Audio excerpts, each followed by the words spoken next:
How are all of you lovely people doing today? My name is John. Today, we're going to do something a little bit different. I saw a post on Reddit the other day saying Treyarch needs to bring this back, and what it was the Bonfire Sale. And this got me thinking, one, the Bonfire Sale was pretty freaking dope, and two, there are a lot of really cool things in Call of Duty Zombies that Treyarch has included, but then taken away from Zombies, one-hit wonders. And I thought it'd be fun to relive some of Treyarch's greatest one-hit wonders and relive Call of Duty Zombies history. Before we jump into that though, I want to quickly mention there are only 2 days left to get your hands on the Zombie Saga poster pack, so if you'd like, a link is in the description. You can get them in a pack of 4 or you can get them in a pack of 8.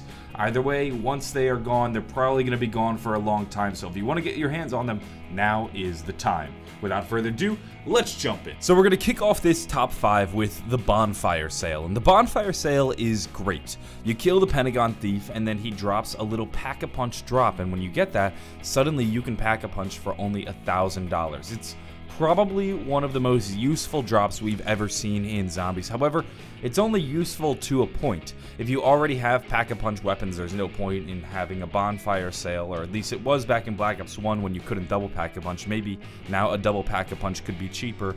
Or, if you just already had plenty of points, then you don't really need that extra discount, but it is great in the early rounds. The only trouble with it being on the map 5 is it's such a pain in the ass to get. You gotta get really lucky. You already have to have really good wonder weapons, which means you probably don't need to Pack-a-Punch. Or, you have to be lucky enough to get, say, a death machine right as the fight with the Pentagon Thief begins. You'll notice as I try to get it, I even had to cheat with no-clip a bit just because he's so quick.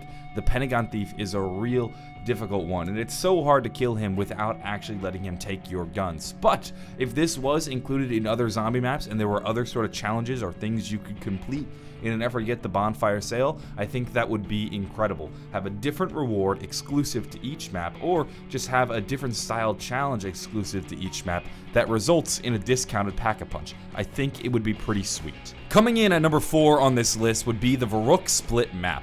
What was great about Brook was that when you started off a game, you and a teammate were on one side of the map, while another teammate and your fourth teammate were on the other side of the map. You were separated by a wall. The only way you could actually get to your other teammates was to go and turn on the power, and if you never did that, then you guys would be separated for the entire game. Now, we've seen in Zombies doors that only open when the power is on, but that doesn't really hinder your ability to get around other parts of the map. This, though, really isolated you and really limited you, and to be isolated in an insane asylum is really fitting for this map. So it was one of the best features they could have done, but I would have loved to see it implemented into other maps. Treyarch has never split up the group ever since Brook.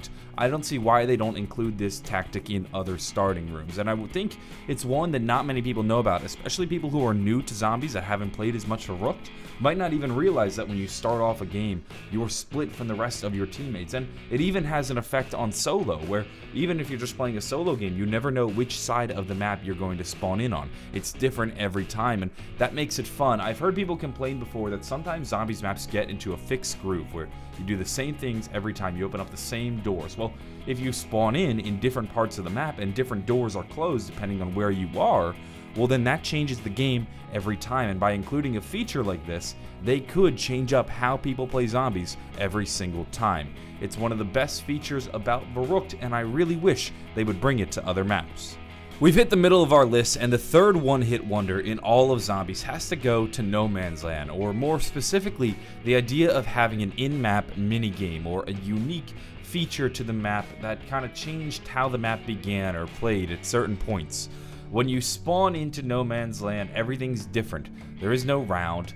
The zombies start off slow, but then suddenly charge at you, and crafty players were able to take advantage of this situation and from nothing earn 5,000 points and Pack-a-Punch their starting pistol, or hoard up a bunch of points, get Jug, and then work their way to the Mustang and Sally and survive out there for as long as you could.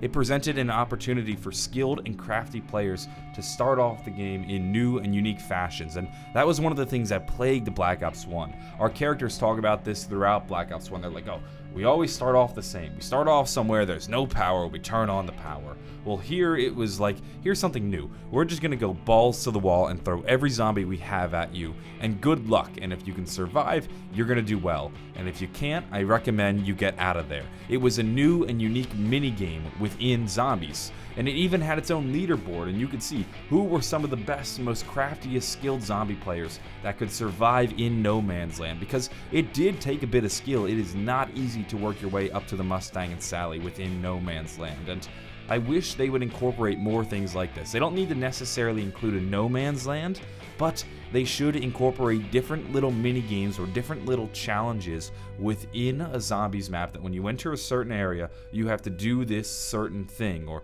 you have to survive, or who knows, start off the game in many unique and different ways and create little leaderboards with them to see who are some of the best at these little mini games. It's for this reason that I think No Man's Land is so great and makes Moon so memorable. I wish they would include more little mini games like this. The second best one-hit wonder in all of Zombies has to go to the Wunderwaffe Drop on Call of the Dead. When you complete the Easter egg and kill George Romero, every time you kill him, he will drop a Wunderwaffe Drop, and then you can take that Wunderwaffe and use it in the map. It's a wonder weapon drop. We've never seen anything like that since that, and it didn't last forever. Once you ran out of ammo, you lost that weapon. You couldn't pack-a-punch it. There was no real way to infinitely keep it unless you were creative and used, say, PhD Flopper to keep getting yourself max ammos, but even then, you had to make sure you never ran out of ammo on that wonder weapon. I would love to see more wonder weapon drops in all of Zombies. Why not get a drop and then suddenly pull out the wave gun or the baby gun or all sorts of different wonder weapons? We had this vast arsenal of wonder weapons that we've had throughout the 8 years that we've played Zombies. Why not bring them back in the form of drops, where if you do a certain thing, like killing George Romero wasn't the hardest thing in the world, but it definitely was time consuming and took a concentrated effort. And why not reward people by doing that and reward them for their effort by giving them a temporary wonder weapon? Suddenly you can have the wind staff, or maybe you can have the fire bow, all sorts of crazy things. The possibilities are endless. I would love to see the wonder weapon drops come back to Zombies. The number one greatest one-hit wonder in all of Zombies, I believe, has to go to the Time Bomb. The Time Bomb was great because it was not only powerful, but incredibly versatile. Its use is pretty simple. You throw down the time bomb, there's a little marker in the corner that denotes what round you threw your time bomb at. When you hit the switch on the stopwatch, you then go back in time to that point. You keep the money you had when you first hit the button, and you keep all the perks you had when you threw down the time bomb. What this essentially allowed you to do was have infinite revives, so long as you use your time bomb sparingly and your time bomb properly. You'll notice when I use it, I even keep my quick revive. It's great and perfect for any situation where you find yourself going down and you are unable to make a recovery, and that happens sometimes. Maybe you don't always want to use your time bomb because you think you can handle this recovery and you want to wait for your next one to come along so you could reset the timer. Or maybe you feel this is an unrecoverable situation and your best move is to go and use a time bomb. Or perhaps you wasted more quick revives than you'd like and you'd like to reset that. So you go back and use the time bomb and bam, you have quick revive back already. It was perfect, and not only was it excellent for revives and recoveries, but it was great because you could use it in versatile ways. Some people have used the time bomb in an effort to get multiple perks from a perk drop. Other people have used the time bomb to double their money in the bank. There are tricks to reward skill and smart players, while there are also uses for your average Joe zombie slayer. The time bomb was one of the most powerful and versatile tools in all of Call of Duty Zombies, and it's such a shame that it only exists on Buried. I would love to see this brought back for other maps. Now, I know you might look at the time bomb and say, yeah, but this thing feels fitting for Buried. It even has an old-timey look. Well, you can always remodel it or give it a new, fresh, updated look. There's no reason to say that the time bomb has to exist on Buried. And I mean, there are other maps that play with time, like Shangri-La, where something like a time bomb might even be fitting. So I'm so disappointed that time bomb is only a Buried exclusive. I'd love to use it in other maps. So those have been some of Treyarch's best one-hit wonders in all of Call of Duty Zombies history. Now, one thing to understand is that sometimes it makes a map special when they have unique features that are exclusive to them, and those features are really killer. So in some senses, it's okay that they only exist on certain maps, but in other senses, I gotta look at it and say, man, Wouldn't it be great if we had things like that within all of the zombies map and make them a lot more fun in some senses? So I'd like to know what you think. Do you think the one-hit wonders should stick to their own domain, or do you think these one-hit wonders should be brought back into the future? I would love to hear what you guys have to say about this, because I think this is an interesting debate to have.